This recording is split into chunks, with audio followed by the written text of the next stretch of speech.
Good day everyone. Mag-test lang tayo ng unit na binili ni Sir J of Cebu City.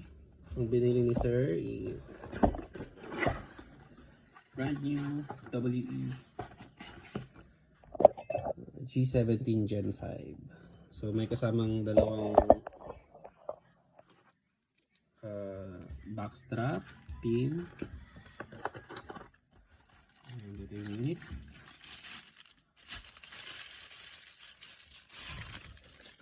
Flared magwell, enlarged mag catch, and ambidextrous slide stop.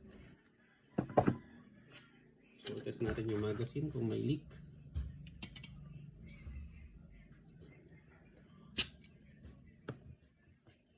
Wala siyang leak.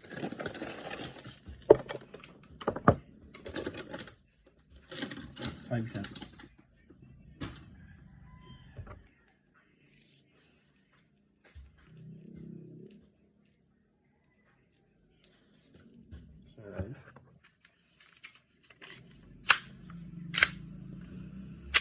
For Sir J of Cebu City, WG17 Gen 5, firing. Bumili din si Sir ng green gas tsaka JER BBs. Thank you very much, sir.